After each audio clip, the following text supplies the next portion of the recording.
narito at let's welcome po sa ating programa Mr. Lance Abellion, ang ating spoken word artist. Good evening, Lance. Yes po, good evening po sa Brother June at sa atin po mga listeners po natin ngayong gabi. Mukhang na-expose ka sa araw sa Ilocos Norte. Actually, medyo nga po dahil nuknukan nga po ng init doon. At elektrik po ang sikat ng araw ng Semana Santa. Baka nag-ano ka pa, nag-sand dune. Nagpataan po tayo ng konti. Yun, bagay naman sa'yo. Lalong tumingkad ang kagandahan lalaki mo. Yun. Po. Aling Lourdes, ito na, ha? Hello po.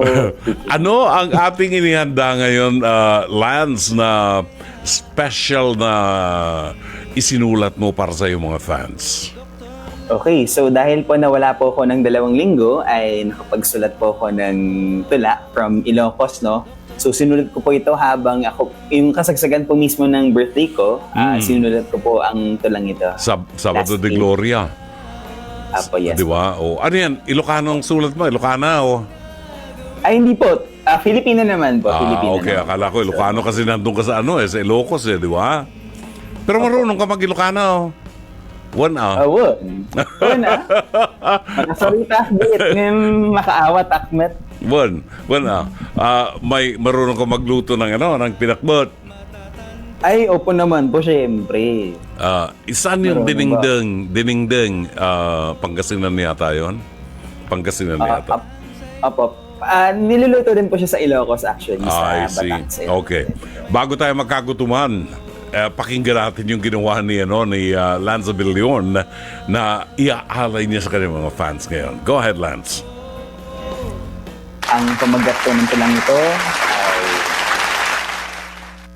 sa panibagong kabanata.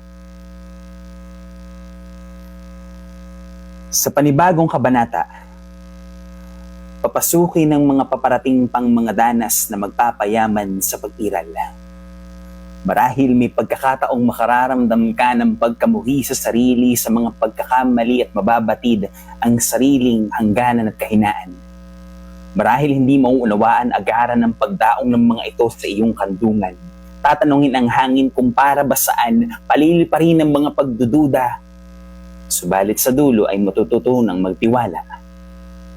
Maniwalang may dahilan ang lahat.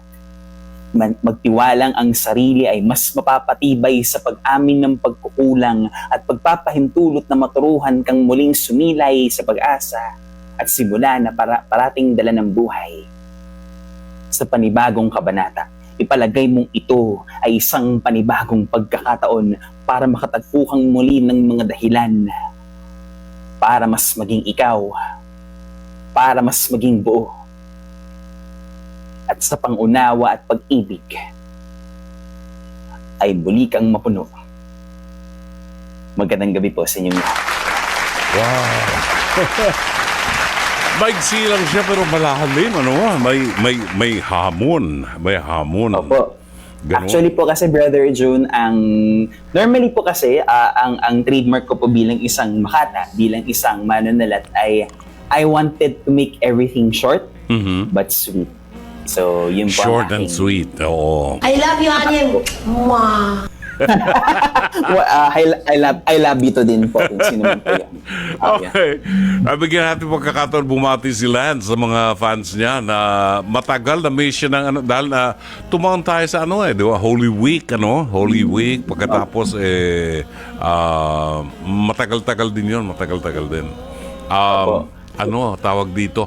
Monday, namatay si Pope Francis, di ba? Kaya hindi natin nabigyan talaga ng pagkakataon. Go ahead, Lance. Yes po, syempre po, binabati ko po unang-una si Sir JC Calasigas ng magandang gabi. Si Dr. Vin Nadera, ang aking kaibigan na profesor. Sa UP Diliman, si Mommy Avalon Mites, si Mommy Edna Abellion ng magandang gabi. Ang mga kapatid ko sa Laya PH, sa Laya Philippines. Nga po pala, gusto ko pong kunin ng pagkakataon pong ito. Maraming salamat po sa mga tumutok po sa aming Holy Week Special ng Sabado de Gloria. At ang mga performances po ay nasa YouTube na. At syempre po, binabati ko po ang Abellion family, si Aling Lourdes po ng San Fernando, La Union. Magandang gabi po sa iyo. Sana po ikaw po ay nasa mabuting kalagayan. At syempre po, na-miss ko po ang ating mga tagapakinig. Maraming salamat po at magandang gabi po sa inyong lahat. Thank you very much, Lance Abellion. Thank you. We'll see you next week. Si Lance Abellion, ang ating spoken word artist. Ang ating oras, alas 9:39 ng gabi. Ang True FM hit na ito ay hatid sa inyo